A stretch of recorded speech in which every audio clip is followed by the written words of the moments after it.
গত ভিডিওতে আমি আলোচনা করেছিলাম যে গ্রাউন্ডিং এবং আর্থিনের ভিতরে পার্থক্য কী।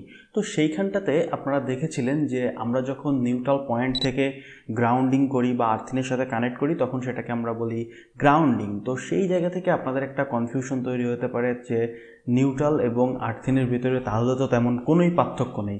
ইনফ্যাক্ট আমাদের বিভিন্ন মিটারে আমরা যদি দেখে থাকি তাহলে সেখানে কিন্তু নিউট্রাল পয়েন্টকে আর্থিন করে দেওয়া হয়, বা পল্লী বিদ্যুতের ক্ষেত্রে নিউট্রাল এবং আর্থিন পয়েন্টকে একই সাথে জুড়ে দেওয়া হয়। তো সেই জায়গা থেকে একটা কনফিউশন তৈরি হয় যে নিউট্রাল এবং আর্থিনের ভিতরে আসলে পার্থক্যটা কী। তো আপনি যদি সেরকমটা চিন্তা করে থাকেন যে নিউট্রাল এবং আর্থিন এক, তাহলে আপনি ভুল ভাবছেন। কেন ভুল ভাবছেন সেটাই জানাবো আজকের এই ভিডিওতে।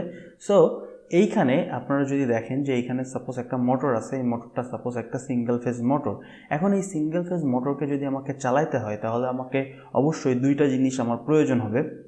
সেটা একটা হচ্ছে ফেজ এবং একটা হচ্ছে নিউট্রাল। তো আমরা যদি সাপোজ এই মোটরটাকে যদি হচ্ছে একটা ফেজ দিই এবং যদি একটা নিউট্রাল দিই, তাহলে এই ফেজ এবং নিউট্রাল দেওয়ার পর কিন্তু এটা চলা শুরু করবে। তো ফেজটা কি? ফেজটা হচ্ছে যে এর মাধ্যম দিয়ে কারেন্টটা প্রবেশ করবে এবং নিউট্রাল পথের মাধ্যম দিয়ে কিন্তু আউট হবে।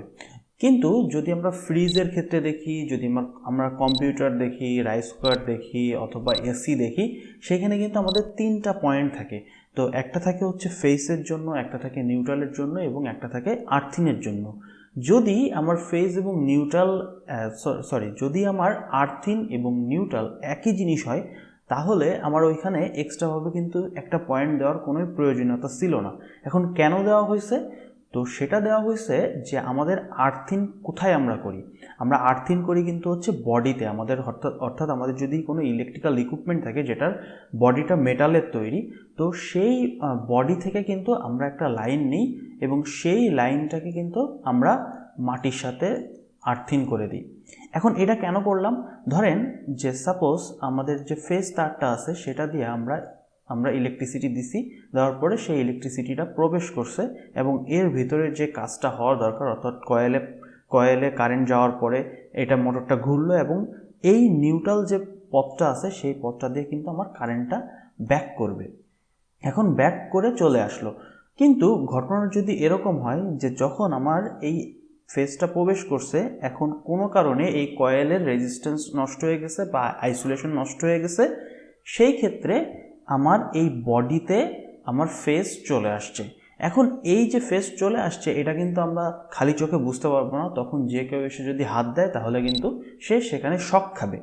বাট যাতে করে সে শক না খায় সেই জন্য আমরা একটা আর্থিং লাইন করে রাখছি, যার মাধ্যমে এই যে ফেজ লাইনটা গিয়ে বডিতে চলে আসছিল, সেই বডি থেকে সেই লাইনটা এসে আমার আর্থিনের মাধ্যম দিয়ে কিন্তু মাটিতে প্রবেশ করবে এবং মাটিতে চলে যাবে।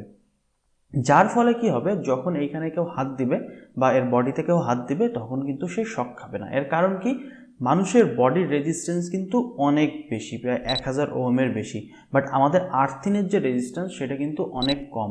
মানে ধরেন 5 ওহম রাখার কথা, 5 ওহমের নিচে রাখার কথা, বা সেইখানে যদি 5 ওহম নাও থাকে, সর্বোচ্চ যদি 10 ওহমও থাকে, তাও কিন্তু আমাদের মানুষের বডির রেজিস্ট্যান্সের তুলনায় কিন্তু এই আর্থিনের রেজিস্ট্যান্স অনেক কম থাকতেছে।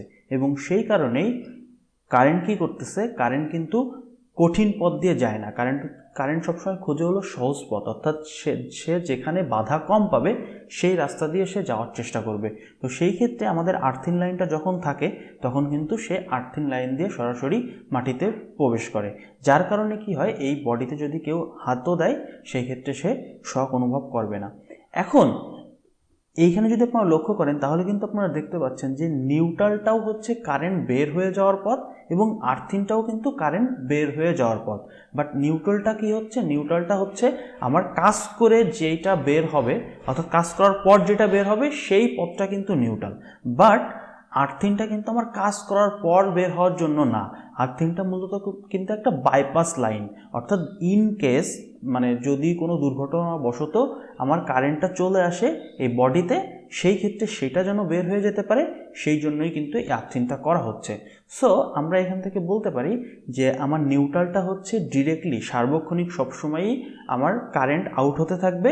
বাট আর্থিং হচ্ছে এমন একটা পথ যেটা হচ্ছে একটা বাইপাস পথ, যখন দুর্ঘটনা ঘটবে বা যখন কোনো বডিতে লিকেজ কারেন্ট চলে আসবে সেটা যেন বের হয়ে যেতে পারে, সেই পথটা তৈরি করার জন্যই যেই তারটা কানেকশন করা হচ্ছে সেটাই হচ্ছে আর্থিং। আই থিঙ্ক এইখান থেকে আপনারা বুঝতে পারছেন যে নিউট্রাল এবং আর্থিনের ভিতরে পার্থক্যটা কী। এটাই মূলত বেসিক একটা পার্থক্য।